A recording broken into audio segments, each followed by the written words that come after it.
All right, we welcome to the show and a special interview with Mr. Elon Musk, who, of course, is famed Trump advisor, CEO of Tesla, SpaceX, chair of X Corp. Elon, thank you for doing this. We appreciate it. Thanks for having me. I want to begin, but among other things, everyone's attacking you for your position. What are you doing in the government? There was a cyber attack on X today, which shut it down and may have been foreign sourced. Yes. It's a big story. You want to give us a moment on that? Well, we're not sure exactly what happened, but there was a massive cyber attack to try to bring down the X system with IP addresses originating in the Ukraine area. Oh, well, so that's your suspicion. Is the website, is the internet up? Is it up yet? It's up, yeah. It's up yet. Okay, good. But I just was looking back. Let me just see if I get this right.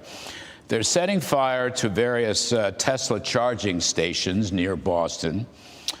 Shots were fired at a Tesla dealership in Oregon. Various nonviolent... Shots fired, not a metaphor. Shots fired, yes. Downtown New York, marching against the Tesla showroom. Your stock is way down. You've been criticized left and right. But look on the bright side. I mean, why are you doing this? Always look on the bright side of life. Yes, I'm an optimist. Yeah. But besides that, yes, I mean, how's your day? What motivates you to do this? Was the opera good? It's tough sledding. Yeah, it is tough sledding. But I think we're doing the right thing here. There's been a tremendous amount of waste and fraud in the government. When you're part of the government, you saw a lot of that, and there's been. If you look at the Inspector General reports and the Government Accountability Office, there have been many audits that have pointed out that there's a tremendous amount of waste and fraud in the government. In fact, there was a report issued by the GAO, the Government Accountability Office, last year. So during the Biden administration, which estimated the federal government fraud to be $500 billion. Mm. So just to be clear, that's not a Trump administration thing, that's a Biden administration thing. So what we're trying to do is get that number down to a much smaller figure, save money for the American taxpayer, stop money being spent on things that I think very few taxpayers would agree make sense. Transgender animal surgeries, or why are we spending money? Why are American tax dollars being spent on this? The president's gone through a long list of absurd things. Why are the 20 million people who are definitely dead marked as alive in the Social Security database? Why were hundreds of millions of dollars of Small Business Administration loans were given out to people aged 11 and under, according to the Social Security? I mean, these must be some very enterprising 8-year-olds, And some pretty strong 150-year-olds. Yes, exactly. As the president said, we have an enormous number of people marked as alive who are 160. He didn't know the country was that healthy. Yes. So demystify this. How do you do it? Okay. How big is your team? Yeah. Where'd you recruit most of them from? And what is it that makes you choose, the Treasury or Social Security or USAID? How does it work? Let the public know, please. Right. Well, we just basically follow the money. We look at the president's executive orders, and we also just follow the money. So we started looking closely at USAID because they were completely violating the president's executive orders to suspend foreign aid, what's called foreign aid, but in our view is a lot of corruption. So what we saw there is just a tremendous amount of money being sent to non-governmental organizations. But actually, this, by the way, is I think one of the biggest sources of fraud in the world is government-funded non-governmental organizations. This is a gigantic fraud loophole where the government can give money to an NGO. And then there are no controls over that NGO. So they've given billions of dollars, in fact, we estimate tens of billions of dollars to NGOs that are essentially scams. By the way, I'm trying to put a stop to that. So I don't want to interrupt, but Secretary of State Rubio just come out, I think he tweeted today, he has accepted over 80% of your recommendations to shut down in USAID. Right. So your review and analysis was spot on. Yes. So I think when people criticize, say, what DOGE is doing, we say, well, which part specifically? Because we put all of the actions of the DOGE team on the doge.gov website and on the DOGE handle on X. So we post the receipts. So it's like this action has been taken, this action has been taken. So when we get criticism, we say, like, of what? Which line do you disagree with? Like which cost saving do you disagree with? And then people usually can't think of any. No. So it's transparent line by line. It's transparent line by line, which is quite remarkable. Right, and so, and then with respect to the Treasury, for example, the two main recommendations we suggested, which have now been implemented, was that any payments going out of the Treasury, especially the Treasury's main payment computer, which is called PAM, things like Payments Account Manager or something like that, but it's like almost $5 trillion a year, so about $1 billion an hour, that the payments be coded with the congressional appropriation, and that there be an explanation for the payment. Very basic stuff. And just doing that, we estimate will save $100 billion a year. You're not really, let me see if I get this right, particularly with Social Security, you're not really changing policy. No, yes. You're auditing the fiscal mechanisms to make sure that, from point A gets to point B, and that's where it's supposed to get to. In some cases, it doesn't get there, or in some cases, it may go over there. But that's it's not a policy exercise. You're not changing laws. You're just doing what any business would do in a profit and loss audit. I think we're really what we're adding here is caring and competence. And there's a massive amount of fraud of basically people submitting Social Security numbers for Social Security benefits, unemployment, small business administration loans, and medical, where those are fake Social Security numbers, or they're stolen somebody else's Social Security number, and we're trying to put a stop to all of that. And that's the number which is estimated to be on the order of 10% of federal expenditures, which is, half a trillion dollars. It's a huge number. Yeah. You're working with the agency heads. You're working with the cabinet secretaries. Yes. I saw Howard Lutnick was on TV yesterday saying you were partnering with them. Is that fair? Yeah. What we do is in consultation with the cabinet secretaries and with their departments. So. We're really trying to be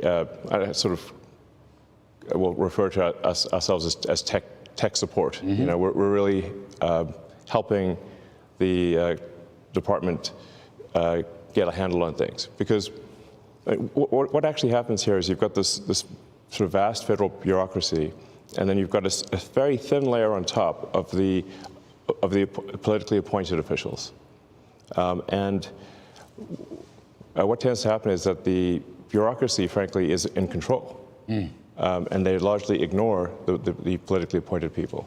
Why should the bureaucracy? I'm sure you must have seen that. I've lived with this twice. I worked for Reagan many years ago, and I worked for Trump in the first term. Yeah. It's like a permanent bureaucracy. I might add, it's a permanently liberal bureaucracy. Yes, very much so. And it's not a bureaucracy that necessarily enforces or implements presidential policy. They don't. In fact, they try their best to thwart presidential policy. So the president is the elected representative of the people. And if the president cannot get things implemented as a reflection of the will of the people, then what we have is not a democracy, we have a bureaucracy. We have rule of the bureau, not rule of the people.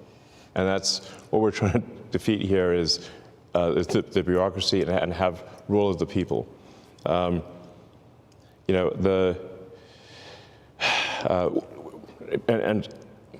as you mentioned, the bureaucracy is overwhelmingly Democrat. So Washington, D.C. was 92.5%, I believe, voted for Kamala. So this is overwhelmingly a a deep blue situation.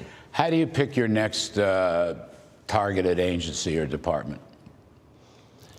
Well, we're trying to act broadly across all departments, so it's not just one department at a time. Are you in all of them now? All of them? Pretty much, yeah. Yes. Oh. We're trying to make the government more efficient across the board. So yeah. How big's your team? We're a little over 100 at this point. 100. Get to 200. You're going to get to 200. Yeah. Okay. And you're recruiting from where? More or less. Basically, it's software people, information security software people, and finance. It's basically, yeah, finance and technology. I mean, frankly, I can't believe I'm here doing this. It's kind of bizarre, but I kind of think that we've got this enormous federal budget deficit, and it's a $2 trillion deficit. It keeps growing. Our interest payments are higher than our Defense Department budget.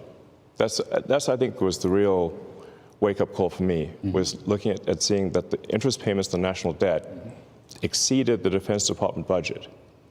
And that was only growing over time, which meant if we didn't do something about this, then there won't be any money for anything. We'll just be servicing debt. And you know how to read an income statement, and you know how to read a balance sheet. You've had some business experience. I'm kidding, but yeah. You know about this stuff. Yeah, I mean, really, I just don't want America to go bankrupt. So it's a call to action. You're hearing a call to action. Yeah. You giving up your other stuff? I mean, how are you running your other businesses? With great difficulty.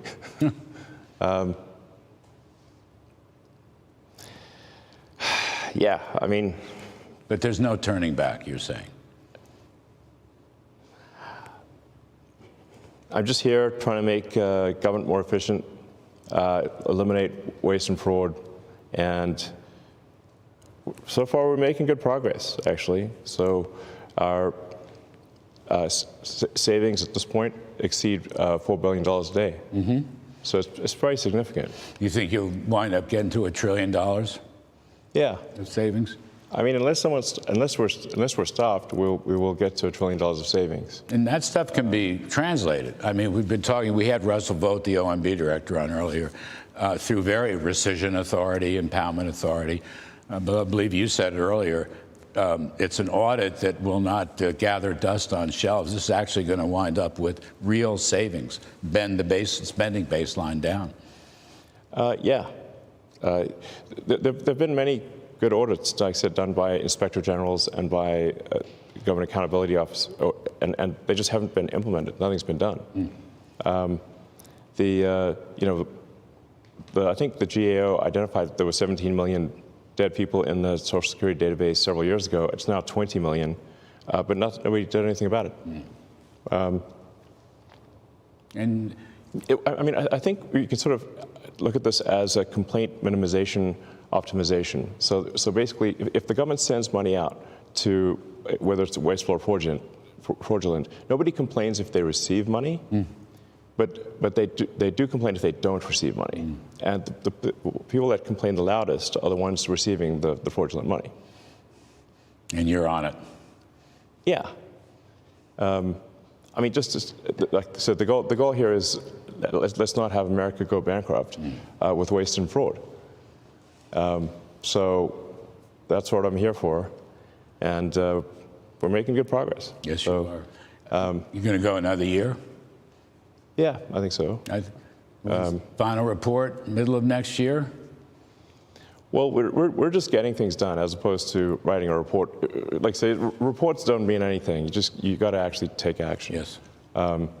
So the waste report in entitlement spending, which is which is most of the federal spending is entitlements.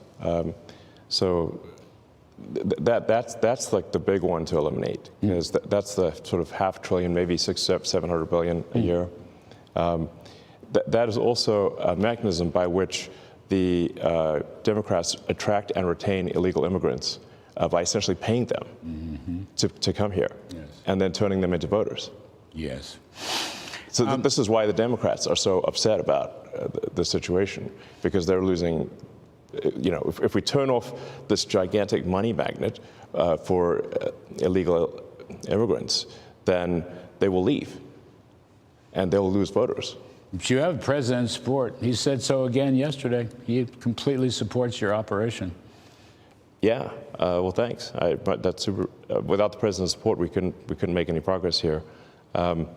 I mean, where you'll see the biggest outcry is from the Democrats who are. They don't want the waste and fraud to be turned off because it is a gigantic magnet to attract illegal immigrants and have them stay in the country. And I mean, you see some of the crazy stuff, like where money from FEMA, you know, which is meant, FEMA is an agency that's meant to take care of Americans in distress. And a bunch of their money was being sent to pay for luxury hotels in New York for illegal immigrants.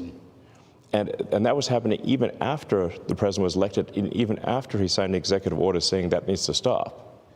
So we actually made sure that that money did stop going, because obviously it's outrageous that American taxpayer money is spent on luxury hotels for illegals. But you have to say, like, why was that being done?